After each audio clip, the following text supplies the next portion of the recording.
Hello friends, today we will discuss about nuclear chain reaction in this video। तो friends देखिए, nuclear chain reaction को समझने से पहले आपको पता होना चाहिए न्यूक्लियर फिजन क्या होता है। देखिए फ्रेंड्स, जो हैवी न्यूक्लियाई होते हैं जिनका मास नंबर ज़्यादा होता है, जैसे यूरेनियम 235, इसका मास नंबर ज़्यादा है, वो अनस्टेबल होते हैं। क्या होते हैं? अनस्टेबल होते हैं, क्योंकि इनमें नंबर्स ऑफ प्रोटॉन्स और नंबर ऑफ न्यूट्रॉन्स जो होते हैं वो ज़्यादा होते हैं। जैसे अगर हम यूरेनियम 235 की बात करें, देखें तो इसमें नंबर ऑफ प्रोटॉन्स जो है वो 92 है। नंबर ऑफ प्रोटॉन्स कितने हैं? 92। और अगर हम नंबर ऑफ न्यूट्रॉन्स को निकालें, मतलब 235 में से हम लोग माइनस कर दें 92 को, तो नंबर ऑफ न्यूट्रॉन्स हमारे निकल जाते हैं, जो कि हमने बताया था A माइनस जेड करके निकाला जाता है। 235 में से हम लोग 92 को माइनस कर देते हैं तो हमको 143 मिलता है, जो कि नंबर ऑफ न्यूट्रॉन्स निकल करके आता है। अगर हम नंबर ऑफ प्रोटॉन्स और नंबर ऑफ न्यूट्रॉन्स का रेशियो निकालें तो मतलब 143 को, ये जो हमारा 143 आया है, इसमें ये जो 143 निकल करके आया है, इसको हम लोग 92 से डिवाइड करा दें, नंबर ऑफ न्यूट्रॉन्स को नंबर ऑफ प्रोटॉन्स से डिवाइड करा दें, तो जो रेशियो निकल करके आएगा वो क्या निकल के आता है? 1.55। अगर हम इसको डिवाइड करा दें, 143 को डिवाइड करा दें 92 से, तो हमको क्या मिलता है? कितना मिलता है? 1.55 नियर अबाउट आता है, जो कि हैवी न्यूक्लियाई को डिनोटेड करता है, हमको बताता है कि ये हैवी न्यूक्लियाई है, अनस्टेबल है। देखिए फ्रेंड्स, जो हैवी न्यूक्लियाई होते हैं उनका रेशियो जो होता है 1.5 से ज़्यादा है तो वो हैवी न्यूक्लियाई होते हैं, अनस्टेबल कहलाते हैं। और जिनका रेशियो 1 से कम रहता है वो भी हैवी न्यूक्लियाई को दर्शाते हैं, बताते हैं। और 1 से लेकर 1.5 के बीच में अगर कोई रेशियो आता है तो वो क्या होते हैं? स्टेबल होते हैं वो। तो फ्रेंड्स, ये जो हैवी न्यूक्लियाई होते हैं वो स्टेबल होना चाहते हैं, मतलब कि स्प्लिट होना पसंद करते हैं। जब हम न्यूट्रॉन्स पार्टिकल्स का बम्बार्टमेंट कराते हैं लाइटर न्यूक्लियाई में, वो स्प्लिट हो जाते हैं। जैसे कि इस केस में होता है यूरेनियम के, अगर हम लोग यूरेनियम केस में क्या होता है कि अगर हम लोग यूरेनियम के ऊपर बम्बार्टमेंट कराते हैं, ये स्प्लिट होकर के 2 पार्ट्स में स्प्लिट हो जाता है और ढेर सारी एनर्जी को रिलीज करता है और ये स्टेबल फॉर्म में हो जाता है। जैसे हम लोग यूरेनियम के ऊपर जो है न्यूट्रॉन्स पार्टिकल्स का बम्बार्टमेंट कराएं और हमने देखा कि बेरियम और क्रिप्टॉन में क्या हो गया? स्प्लिट हो गया और ये स्टेबल फॉर्म में हो गए।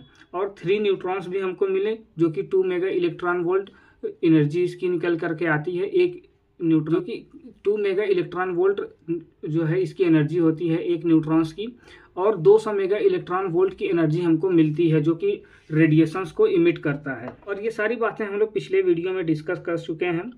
तो आप न्यूक्लियर चेन रिएक्शन को समझने से पहले न्यूक्लियर फिजन को समझना पड़ेगा, तभी आप इस वीडियो को समझ पाएंगे।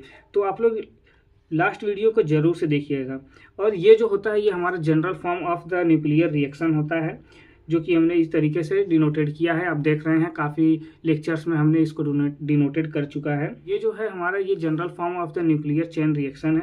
इसे हम लोग काफ़ी दिनों से इसी के बारे में हम लोग डिस्कस करते हुए आ रहे हैं, अब आपको याद भी हो चुके होंगे। ये जब थर्मल न्यूट्रॉन्स का बम्बार्टमेंट कराया जाता है, मतलब कि जिनकी एनर्जी 0.025 इलेक्ट्रॉन वोल्ट होती है, उनको हम लोग क्या बोलते हैं? थर्मल न्यूट्रॉन्स बोलते हैं। मीन्स जब थर्मल न्यूट्रॉन्स का फॉल कराया जाता है यूरेनियम 235 के ऊपर, तो वो स्प्लिट होकर के लाइटर न्यूक्लियाई में अपने आप को स्टेबल कर लेते हैं और 3 न्यूट्रॉन्स को रिलीज करते हैं और साथ ही साथ बहुत ढेर सारी एनर्जी को रिलीज करते हैं, जो कि 200 मेगा इलेक्ट्रॉन वोल्ट होती है।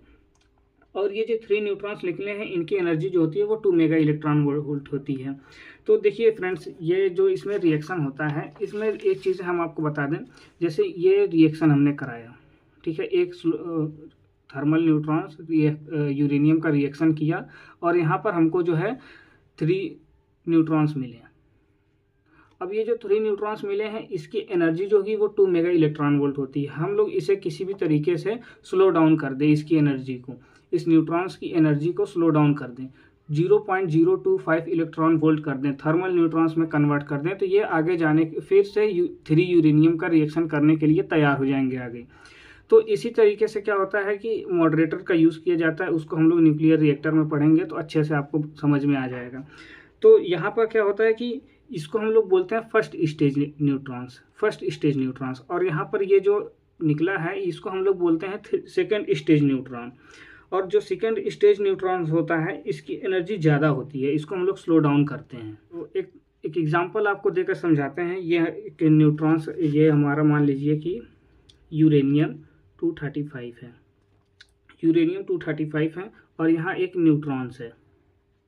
अब हम लोग इसका जो है इस पर बम्बार्टमेंट कराते हैं, ये स्प्लिट हो जाता है, 2 पार्ट्स में स्प्लिट हो जाता है, एक बेरियम में और एक क्रिप्टॉन में। और बेरियम और क्रिप्टॉन में स्प्लिट होने के बाद साथ ही साथ 3 न्यूट्रॉन्स भी रिलीज करेगा, 3 न्यूट्रॉन्स यहाँ पर रिलीज हुआ और इसको हम लोग बोलेंगे ये फर्स्ट स्टेज न्यूट्रॉन्स है। और ये जो हमारे न्यूट्रॉन्स यहाँ निकल करके आए हैं इसको हम लोग सेकंड स्टेज न्यूट्रॉन्स बोलेंगे। और फिर से अगर इसे हम स्लो डाउन कर दें तो फिर ये आगे जा कर के 3 यूरेनियम का रिएक्शन करेगा। तो ये फिर से जा कर के 3 यूरेनियम का रिएक्शन करेंगे, फिर से यहाँ पे 3 यूरेनियम 235, फिर से यहाँ पे बेरियम और क्रिप्टॉन मिलेंगे और इस तरीके से यहाँ पे भी बेरियम और क्रिप्टॉन मिलेंगे और यहाँ पे भी बेरियम और क्रिप्टॉन मिलेंगे। इसमें से फिर से 3 न्यूट्रॉन्स हमको मिलेंगे, फिर यहाँ से भी 3 न्यूट्रॉन्स मिलेंगे और यहाँ से भी 3 न्यूट्रॉन्स मिलेंगे और इसको हम लोग बोलेंगे थर्ड स्टेज न्यूट्रॉन्स। तो इस तरीके से हम लोग बात करते हैं न्यूक्लियर चेन रिएक्शन की। अब देखते हैं कि एग्जाम में हमें कैसे लिख करके आना है, नोट्स में किस तरीके से रिप्रेजेंट करना है न्यूक्लियर चेन रिएक्शन को। Nuclear chain reaction, nuclear fission of uranium 235 by thermal neutrons can be expressed as. देखिए न्यूक्लियर फिजन को जब हम कराते हैं यूरेनियम 235 के ऊपर थर्मल न्यूट्रॉन्स का बम्बार्टमेंट कराते हैं तो हमें जो है एक रिएक्शन मिलता है जो कि इस तरीके से रिप्रेजेंट किया गया है। Such secondary neutrons carries an energy at about 2 mega electron volt and as such being very fast escape without causing further fusion of uranium 235 nuclei. देखिए जो सेकेंडरी न्यूट्रॉन्स हमारे निकल करके आते हैं उनकी एनर्जी जो होती है वो 2 मेगा इलेक्ट्रॉन वोल्ट होती है, जो कि बहुत ही फास्ट होती है, बहुत ही हाई एनर्जी होती है और ये क्या करता है यूरेनियम को एस्केप करके निकल जाता है। ये रिएक्शन करने के लिए कैपेबल नहीं होते हैं। जैसे मैंने एग्जांपल के तौर पे बताया था कि कैरम की गीटियों को आप अगर एक के ऊपर एक रखिए और स्ट्राइकर से स्ट्राइक करिए तो नीचे वाली गीटी क्या करती है, निकल के चली जाती है, उसके साथ एक स्ट्राइक करके निकल जाता है और बाकी गीटियाँ ऐसे ही नीचे आ जाती हैं। तो वो इस तरीके से यूरेनियम जो होता है रिएक्ट नहीं करता है। तो इससे हमको यहाँ पर क्या चाहिए होता है कि स्लो डाउन न्यूट्रॉन्स चाहिए होता है रिएक्शन को कराने के लिए। If these 3 neutrons are slow down somehow to change them into thermal neutrons, then further fission of 3 uranium 235 nuclei can be carried out. अगर हम किसी भी तरीके से ये जो 3 न्यूट्रॉन्स हमारे निकले हैं इसकी एनर्जी को स्लो डाउन कर दिया जाए, थर्मल न्यूट्रॉन्स में कन्वर्ट कर दिया जाए, तो ये फिर से आगे यूरेनियम 235 के यूरेनियम को रिएक्ट करने के लिए तैयार हो जाएंगे। This will be produce 9 neutrons and so on. इस तरीके से क्या होगा कि हमको जब दूसरा सेकेंड स्टेज न्यूट्रॉन्स होगा यहाँ पर तो हमको 3 न्यूट्रॉन्स मिलेंगे, फिर थर्ड स्टेज न्यूट्रॉन्स होगा 9 न्यूट्रॉन्स मिलेंगे। इस तरीके से क्या होगा, बढ़ते चला जाएगा, मल्टीपल्स ऑफ न्यूट्रॉन्स हमारे बढ़ते चले जाएंगे। The entire mass of uranium 235 में undergo for fusion in very short interval of time and huge amount of energy will be released. क्या होता है कि यूरेनियम 235 जो होता है जब वो फ्यूजन करने लगता है बहुत ही कम समय में बहुत ढेर सारी एनर्जी हमको रिलीज हो जाती है, बहुत ढेर सारी एनर्जी रिलीज हो जाती है, जनरेट हो जाती है। Such a fusion reaction which once initiated can not be shut off. अगर ये रिएक्शन एक बार स्टार्ट हो गया तो ये फिर बंद नहीं हो सकता है, इसको बंद करना बहुत ही मुश्किल हो जाता है। The rate of reaction of which increase continuously without check is called uncontrolled nuclear chain reaction। अगर ये रिएक्शन एक बार स्टार्ट हो गया तो ये बढ़ते चला जाता है बिना किसी रोक टोक के और इसी को हम लोग बोलते हैं uncontrolled nuclear chain reaction. It is the underlying principle of working of an atom bomb. यही क्या होता है, एटम बम का प्रिंसिपल होता है, इसी को जो है यूज़ करके एटम बम को बनाया जाता है। तो आज के लेक्चर में यही करते हैं, नेक्स्ट लेक्चर में हम लोग पढ़ेंगे न्यूक्लियर रिएक्टर के बारे में। Thank you. अगर आपको वीडियो अच्छी लगी हो